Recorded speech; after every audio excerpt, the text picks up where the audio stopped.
Now, some of the characteristics that we've seen within all these new state governments is they all sought to limit governmental power. And if everything happens for a reason that makes sense to you, they had just gotten done with what they saw as an arbitrary tyrannical regime. They wanted to choke that down a little bit, choke that back. Secondly, they reject monarchy. They emphasize this idea of small r republican, civic and public virtue, doing what's right as a public-minded citizen for the community at large, but also having the freedom to do so. And political equality, and a word that we haven't seen in many lessons, egalitarianism, a social leveling. No aristocratic titles, no nobility, no dukes and lords. The idea of all Americans being equal citizens in this new nation. Now, that was a radical idea even to the founders. Remember, most of the founding fathers, the people behind the committees of correspondence, they were like the first families of Virginia in their own way for their colonies. They were the leading intellectual, propertied, wealthy, and politically connected people of their day. So from that point of view, the point of view of the founders, democracy was not really what they were particularly fighting against. The old line was this struggle about home rule, or who was to rule at home. What was the revolution going to be about? The struggle over who's going to rule at home, that comes later. After the British are evicted, what kind of nation are we going to have? And this can be summed up by the notion of anti-deference, this last characteristic you saw of these state constitutions. Deference is an AP word. It's the idea that social respect is due from social inferiors to people of a greater or higher social class. This was an idea that the common masses who actually had to do the fighting and dying in the revolution actively fought and sought to eradicate. They sought to get rid of this and not have some Americans be better or more equal than others. And in the initial post-revolutionary fervor of establishing this new nation, these kind of arguments really begin to carry the day. And this can be really evidenced out by the first governing document of the United States. I guess what you could call the U.S. Constitution version 1.0, the Articles of Confederation. The Articles of Confederation in many ways provided for a nation of state dominance, a nation that would be dominated by its respective states as opposed to being dominated by a strong federal government. You could call it a club. And that could be good, that could be bad, depending what you wanted. And think of historical cycles and why people do the things they do, with everything happening for a reason. I want you to think of this being sort of like a pendulum shift. From the colonial point of view, here's too much governmental authority, here's not enough. The colonials, from their point of view, had just gotten done with a good 12 to 15 years of a system where arbitrary and tyrannical rule had swung the pendulum this way. So it should make an awful lot of sense that in their first efforts to build a new government, they're going to establish a government on purpose that will be limited, a government on purpose that's going to put a maximum amount of freedom at the local levels, a government on purpose that will let people be free to do what they want. As they're going to discover, when you let people do whatever they want, sometimes they do whatever they want, and that will lead them to want to bring that pendulum back more towards center, but we're getting just a little bit ahead of ourselves. That's where we're going. As such, they created a government that some historical scholars have called a rope of sand. It's a great metaphor because it looks like a rope. You know, it's shaped like a rope. It appears to be a rope, but the moment you try to grab that rope of sand, the moment you try to stress that rope, the moment you actually put the Articles of Confederation government under duress, under stress, try to use it, it just slips through your fingers, okay? It disintegrates. And as such, this government winds up being ineffective in a few ways that tie us into the structure of the government itself. The government had no president. That was on purpose. It had no executive branch because that was too much like a king. Everything happens for a reason. We just got done with a strong central guy. We don't want one now. The government also had no power to tax. Think about what these people had been through. Why would they create a government with an inability to compel its citizens to provide it with revenue? It seems stupid until you think what they were fighting and arguing against. A government that could tax you without representation. So they said, we're not going to let the government do that. Instead, it's going to rely on voluntary contributions of the states. And so it's important to see here that we're setting up a government also without a judicial branch. It's a loose legislature, very much a club of 13 states who have come together to kind of sort of work together maybe in a loose association affiliation when they need to. Among the achievements of the Articles, their primary achievements that you'll see on the AP exam would be interchangeable, the Land Ordinance of 1785 and or the Northwest Ordinance of 1787.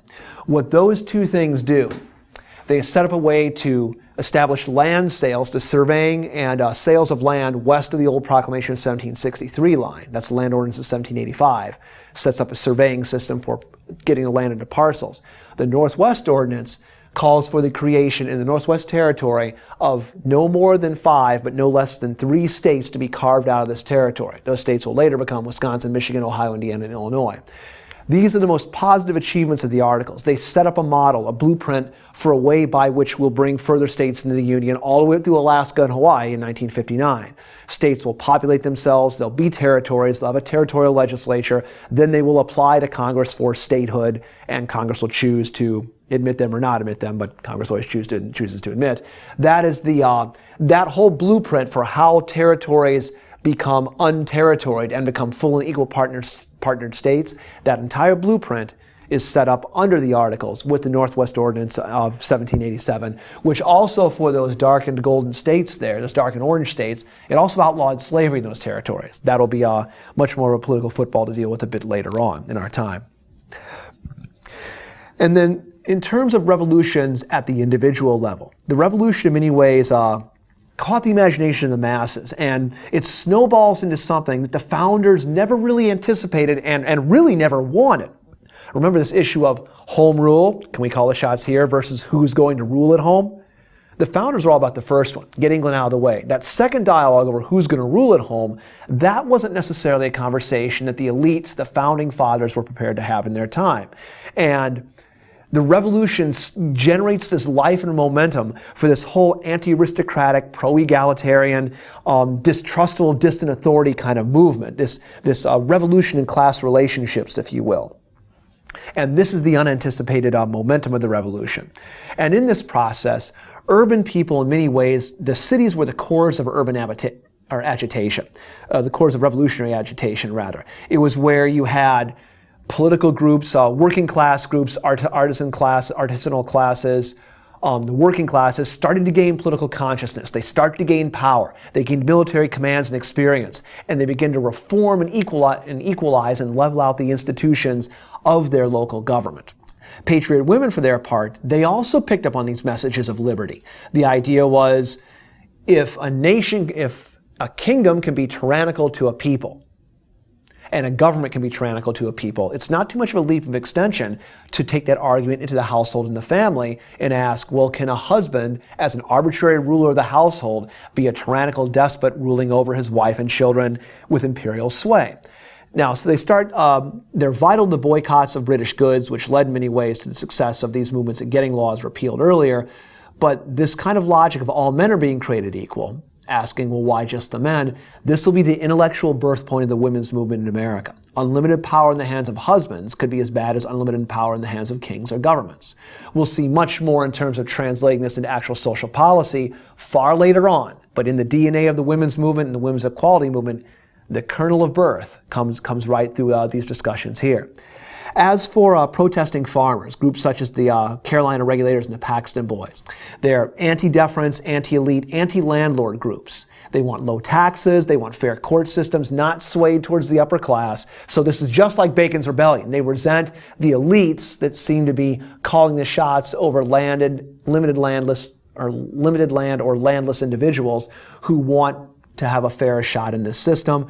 They come into the revolution more slowly, which makes sense because they're spread out. They're ununified. Cities with a dense population core, you can see them really driving the revolutionary message quite easy. It's much easier to unify and do things there. They are certainly capable of radicalism when it comes to this whole anti-foreclosure and anti-tax message. You saw it in Bacon's Rebellion, and if you get a multiple choice question deal with Carolina Regulators or Paxton Boys, it's that same sort of thing. They were anti-landlord, resented tax courts that made judgments and foreclosures that all settled in favor of the wealthy at the expense of the poor Americans who they felt had earned and deserved more through the revolution and the rhetoric of liberty and what that rhetoric was supposed to mean. A big consequence that is lasting out of this period then is disestablishment, which we're going to reference as the uncoupling of church from state. Remember, you had in many of the colonies official religions. In Massachusetts, Congregationalism was the official religion. And so the Anglican Church was the official religion of many of the Crown colonies up until the Revolution. You begin to uncouple this. What started with the First Great Awakening, where you had church groups splitting, so no one group had the authority to make anyone else do what one group wanted to do. That leads towards an increased model of taking religion off the table during this time and allowing people to have their freedom of conscience for religion, but not have it tie into political policy. Slavery is obviously the great contradiction. You begin to see abolitionist societies form in northern states, colonies or states during this time, and anti-slavery movements beginning. But most of the states still have slavery as legal and being on the codes. In the New England states, it's going to gradually start going away starting in this period. But it's going to be a major social and political issue for another 100 years. And notice the fact that women don't get the right to vote. Additionally, Native American land being given up for white settlement was basically a given. So any talk about the rhetoric of liberty and equality does not apply. That stops at the door of African Americans, of Native Americans, and more or less of women as well. So they're going to play a role in shaping evolution of politics and American history. There's going to be some big debates about these things. But during this time, this revolution, this social revolution, has limitations. We'll discuss some of the consequences of those limitations and some of the consequences of building a government that's limited and broken on purpose, that can't do things on purpose, within our next unit, which would be Lesson 10.